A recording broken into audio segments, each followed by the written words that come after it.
It's Lindsay Smith Rogers.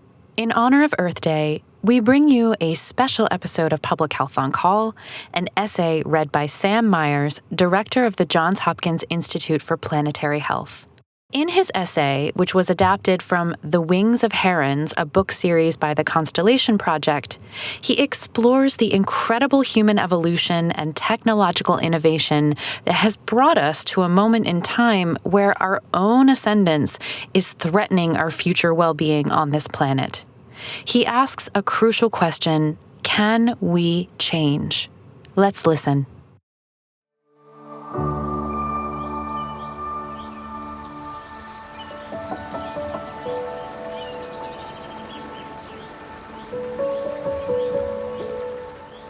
We find ourselves actors in one of history's greatest dramas.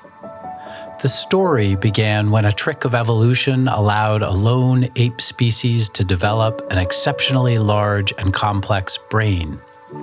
These brains have allowed us to bend nature toward our will, unlocking an abundance of energy and resources that have fueled almost unimaginable improvements in human development. In the last 75 years alone, life expectancy nearly doubled, and child mortality and extreme poverty fell by a factor of 5. But the same advances in science and technology that drove these gains are also accelerating our destruction of nature. To feed ourselves, we claim 40% of the world's land surface and nearly half its accessible fresh water.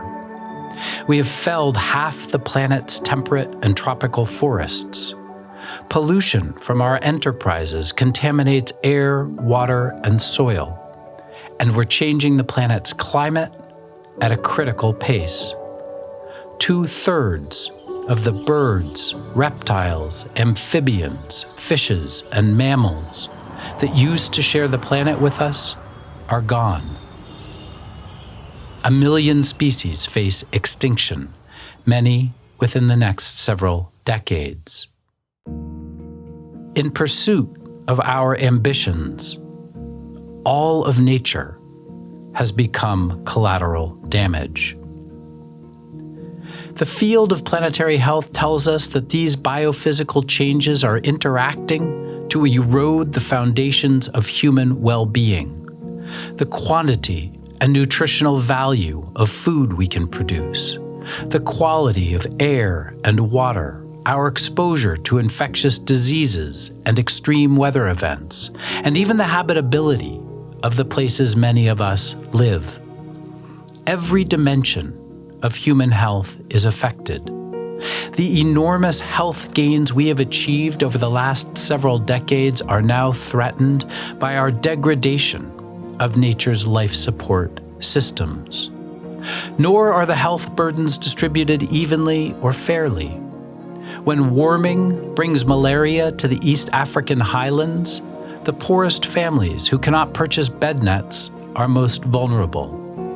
When pollinating insects decline and crop yields fall, the wealthy can purchase fresh fruits and vegetables, while the poor suffer higher rates of heart disease, stroke, and certain cancers because they can't afford to eat these foods. Consumption patterns and value systems of the wealthiest people put the poorest people and future generations in harm's way. Indigenous knowledges that have long stressed our interdependence with natural systems have been marginalized or destroyed. Here is where we find ourselves. Our cleverness may be our undoing. The same complex brains that subjugated much of nature now recognize that the state of natural systems and the well-being of humanity cannot remain disconnected. People around the world are suffering. The wild, miraculous tapestry of life is coming unwoven. We are walking a charred path toward extinction. As we awaken to the fierce urgency of this moment, we realize that our only way forward requires deep, rapid, structural change in how we live and a global commitment to protecting and regenerating Earth's natural systems. This understanding holds enormous promise. Looking out across global food systems, energy systems, manufacturing, urban design, and green chemistry, we find a rich landscape of solutions. We can imagine a world 100 years from now where the human population has stabilized by educating girls, creating economic opportunities for women, and providing greater access to contraception. A world powered by renewable energy, a world where food and goods are produced with dramatically reduced ecological inputs, and a world where most of us live in cities that optimize physical, mental, and cultural health while allowing nature to regenerate. In this world, each passing decade offers more breathing room to the rest of the biosphere. It's called the Great Transition, and every person in every place has a role.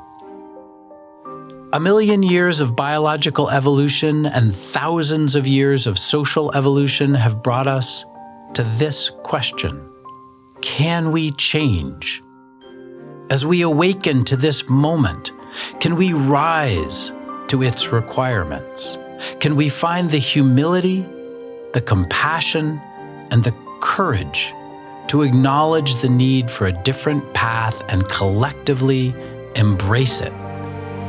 How will we answer the only question that matters? How shall we live? 100 years from now, this could be our story. Once upon a time, on a stunningly beautiful planet, a young species with a very large brain woke up to find itself imperiled by its narrow self-conception and short-sightedness. And with eyes opened, it charted a new course in which selfishness gave way to collectivism, domination and extraction were replaced with regeneration, and extinction became renaissance. The choice is ours. What story will we write?